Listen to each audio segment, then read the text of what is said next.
Now in this training segment, we're going to cover how to incorporate two rescuers for a child in CPR for the healthcare professional.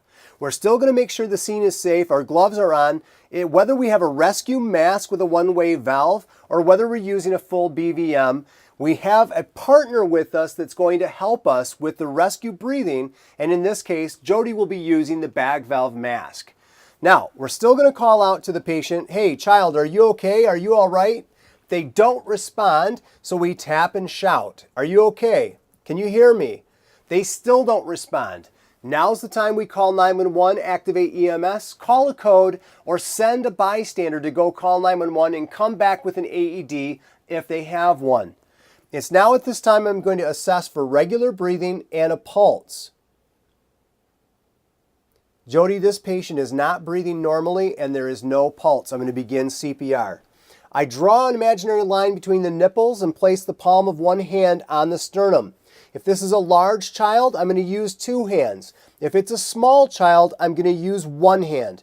That's a variation from the adult to the child in CPR compressions. In this case, he's probably big enough, I'm going to use two. Now I'm going to do 1/3 the depth of the chest compressions at a rate of between 100 and 120 per minute, but we're going to change to 15 compressions for every 2 rescue breaths because we have 2 rescuers doing the CPR. So I'm going to do that now. 1 and 2 and 3 and 4 and 5 and 6 and 7 and 8 and 9 and 10 and 11 and 12 and 13 and 14 and 15. Now here's where we're approaching the 2-minute mark. And remember, with 2 rescuers, we're going to be switching out compressors approximately every 2 minutes so that we have a fresh compressor on the chest, able to ensure that 1/3 of the depth of the compression at a rate of 100 to 120 times per minute.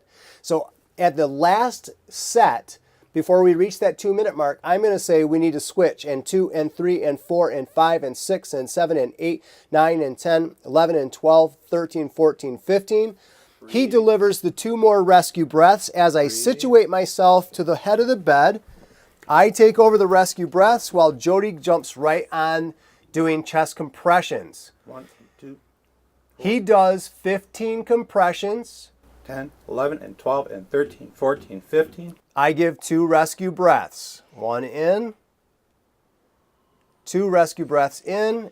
He continues. 1, 2, 3, 4, 5, 6, 7, 8, 9, 10, 11, 12, 13, 14, 15. Now let's say 2 minutes has gone by again. He'll yell out the switch. I'll finish with the 2 rescue breaths. He takes back over on the bag valve mask. And I come back around and jump right back into doing chest compressions.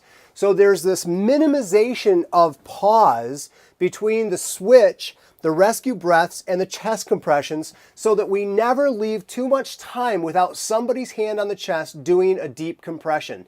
This helps to bring the pulse pressures up. It helps to keep the blood pressure as high as we can with this artificial compression of the heart muscle, and it allows for us to ensure that this child has the best chance at survivability with the least amount of chance of brain damage that we can give them. It's this kind of teamwork that brings the high quality chest compressions that we're looking for to give our patients their best chance at a second chance at life.